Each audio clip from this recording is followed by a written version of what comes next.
Hi, everybody. This is Jack Hurley, the Superintendent of Schools. Welcome you to another edition of the Word from the Superintendent, and hoping everyone had a great holiday break in the month of December as we are now into the new year. And a happy new year to everyone, and we're hoping for a wonderful 2025 as we begin what I know from my years in the high school. The seniors always love it when their class is now the year, and they can talk about being the class of 25 with real authority. I want to mention a couple of things coming up in the near and not too distant future. And one of them you may have heard us talking about is we're getting our every 3-year evaluation from the State Department of Education that's known by the acronym of CUSAC. And what that stands for is the New Jersey Quality Single Accountability Continuum Review. A lot of fancy words there in CUSAC, but what it really is state representatives from the Department of Education and from the Bergen County Division of the State Department of Education, every 3 years come in and do a total audit of our entire school program. It's not just a day or two they come in to visit. We work on this for probably the better part of a year, and they do a paper or desk audit of almost every item of policy, fiscal, board meetings, agendas. They're doing that electronically, and then they come on site and they do a visit of a whole host of things. The areas that get covered are fiscal, which is our financial aspect, and we do get audited every year, like every business does, but this is kind of another audit done by the state every 3 years. Also under fiscal is our building and grounds, and they go and check. Not only do they do a paper audit of that, but they come and physically visit the buildings and walk the entire buildings. Then there's an area of governance, which covers how our Board of Education operates, and also a lot of our policies and legal requirements that we have to have in place. There's a section called operations, which is our day-to-day operations of the buildings, including policies for students and staff, safety measures, safety drills and procedures, our attendance of both faculty, staff, and students, all the things that take the day-to-day operation of a school district.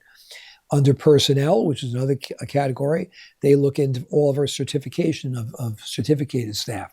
They look into all the experience of non-certificated staff. They look at evaluations. They look at mentoring programs. They look at hiring practices to make sure that we are in line with all rules and requirements. And then under programs of instruction, they look at our test scores and grade us on that, state test scores. They look at our student achievement in terms of student growth. They look at our total curriculum to make sure that we are aligned with all standards and are fully compliant.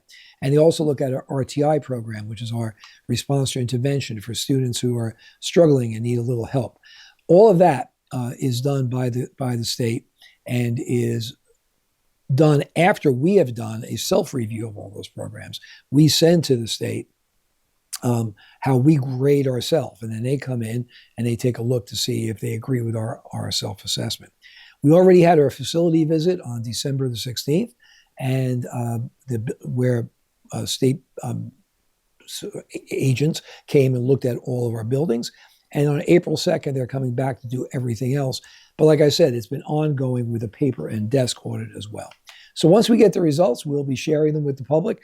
In past years, we always had the highest rating you can get. And we are hopeful that we will reach that again, and we'll keep you posted on that. Also, during the month of January, a little more near future, there's a couple of days that school is going to be impacted schedule-wise. On January 20th, we are closed for the observance of Dr. King's birthday. And on January 23rd, the pre-K to grade 6 students, we have our parent conferences. So that day, January 23rd, is a one-session day for students in grades pre-K to 6. And on January 24th, it is a full day off for those students so that parents can come in and meet with their child's teacher for a parent conference. There are also evening conferences that you would schedule through your buildings on the night of the 23rd. So those days impacts pre-K to 6. Grades 7 and 12 are not impacted by those days. Our Parent Academy, as we've been talking about, has been very successful this year. And I hope if you haven't been able to attend the program, if you're watching this, obviously on our website, you could take a look at the link and you'll see some of the programs, or all of the programs we've done this year. The video of those programs are up there. You could go take a look at them. We have 2 more scheduled to complete the first semester. On January 31st at Pierpont School will be part 2 of our Anxious Generation for grades 4 to 12. Part 1 focused on social media and cell phones. Part 2 will focus on executive functioning skills, also known as free play, which means how students develop independently of constant monitoring by parents and teachers and coaches, and executive functioning skills, which talks about the things that we do each and every day to organize ourselves, to be prepared for tasks ahead, and to interact and collegially with people that we work with, whether that be in a school setting or a professional setting. On February 7th at Washington School, from grades pre-K to 3, is part 2 of their Anxious Generation presentation. This one will be on social media. We kind of flipped how we did it by age because we felt that kids in grades 4 to 12 are more likely to have cell phones than kids in pre-K to 3. So we kind of flipped it. But we're going to talk a little bit about things, the do's and don'ts, and things to be looking for, and ways to try to manage better the impact that social media has on our students and on all of us. Even though that's the last scheduled Parent Academy, we are in the process of planning other topics to take us into the spring. So again, keep checking back to the web and to the Parent Academy link to keep up with what's happening there. Attendance has been very good at these programs, and I encourage you to come out to them. And if you can't, to take a look online and at the video.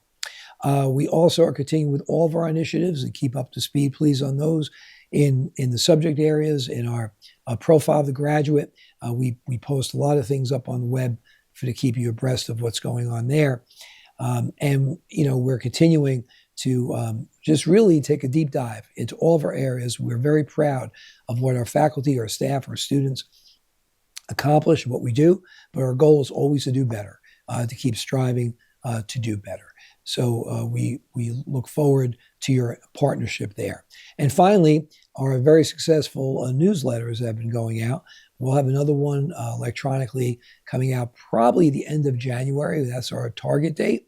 And it gives you a little glimpse of some of the really cool things happening in our schools. One of the things I'm really asked to focus on a little bit in this newsletter is the amount of community service that our students do, and not just around the holiday time, throughout the year. And not just at the high school, where a lot of times there's more clubs and activities, but right from K through 12. The community service that our students do and our faculty and staff do is really enormous, and really says a lot for the character of the people we have in our district. So be looking for the newsletter, and be looking for that information about our community service. Hope everyone, again, has a great new year. A lot of activity will be going on. We hope that we get through the winter without too many needs to be making phone calls late at night or early in the morning about snow. And we're looking forward to a great winter and spring ahead for our students, faculty, and staff. Until next time, this is Jack Hurley, Superintendent of Schools.